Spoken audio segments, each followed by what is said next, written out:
Playing for Team Israel has been just a meaningful and life-changing part of my life. So I'm happy to be here, and I'm happy to have spoken at the JNF Global Conference. One of the things that we strive to do with Team Israel baseball is to normalize being Jewish or normalize being Israeli. And I think that's one of the opportunities that sports has.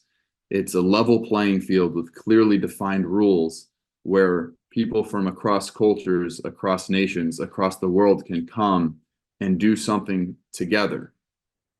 It's a way that we can understand other people, a way that we can interact and like I said, normalize it. So I know this emergency briefing may sound a little like, why are we talking about baseball? But that has been our goal for the last 7 years that I've been a member of the Team Israel baseball team. A little history before I give you the current status. In 2016, Israel was ranked 42nd in the world in baseball. And as of March of last year, we were ranked in the top 20. As of 2016, there was one baseball field in all of Israel. With the prize money that we've won from the Team Israel baseball team and international tournaments, we've built two more fields. And before October 7th, Israel was scheduled to host the European Championships of baseball for the very first time because they finally have the facilities to host an international tournament of that caliber. Since October 7th, they have voluntarily relinquished that tournament because other nations needed to make decisions and travel plans far in advance, and they wanted to allow the tournament to continue without any interruption. The Israel Association of Baseball voluntarily gave up that tournament in hopes that in 2027 we will get to host that tournament, and it will also be an Olympic qualifier. So that is the hope for the future of Israel baseball. As far as the current status since October 7th, I was actually with the Israel baseball team playing in the European Championships in Prague on October 2nd, 5 days before the world changed. And then on October 7th, when the world did change, about 25% of our team was recalled back into active duty from the reserves.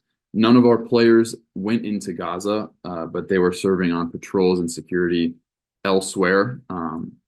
The Israel baseball team has two ties to the hostages, a former player from the national team from 20 years ago, and a former executive who helped build the field in Kibbutz Gezer. Many of the evacuees set up camp on the field in Beit Shemesh. There was no fall baseball season in Israel because many of the coaches were recalled into active duty, and the fields were being occupied by tents and camping sites for evacuees. But many of our players have been hosting baseball camps and clinics for the families and for the children of the people that have been evacuated as a means of recreation, something to have fun, something to come together.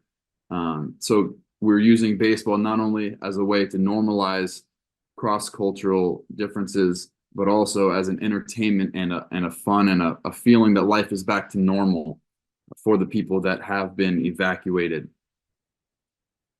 Now that many of the reserve soldiers have gone back to regular life, if you can call it regular life, they are having a spring season in Israel, and the adult league actually has more teams than it's ever had because of all the clinics and all the camps that were hosted in the south of Israel, where there has never been baseball before.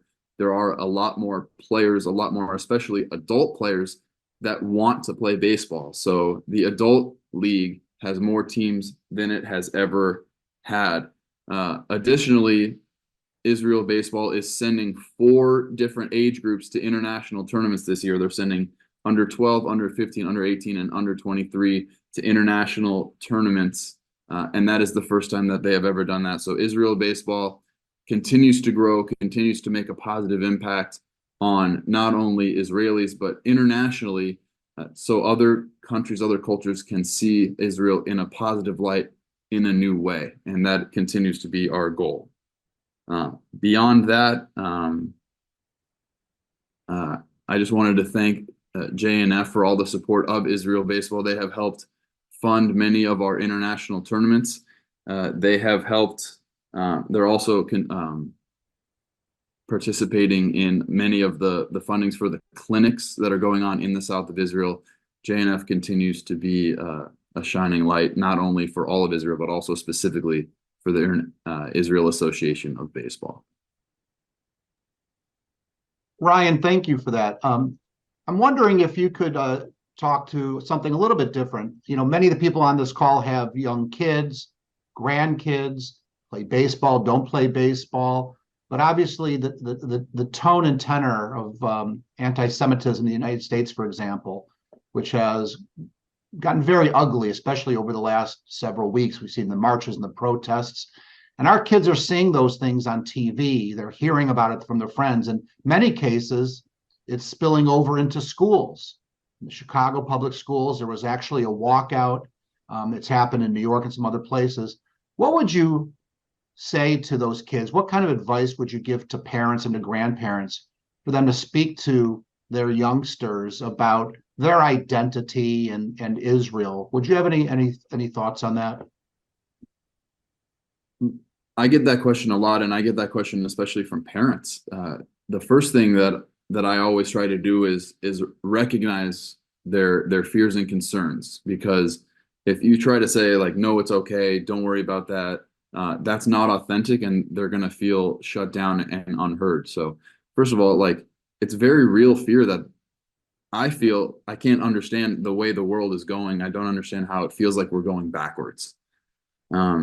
I feel that there's two different types of anti-Semitism. One is pure hate, and that I don't understand, and that anything you say is not going to be heard. They're not going to listen to you. But the other form comes from ignorance, and in that case, we have the opportunity to educate people. If we know the true story, if we know the full story and the facts, we can help educate people. We can help give them the full story. And at times it feels like it shouldn't fall on us. It shouldn't have to be our responsibility. But if not us, then who?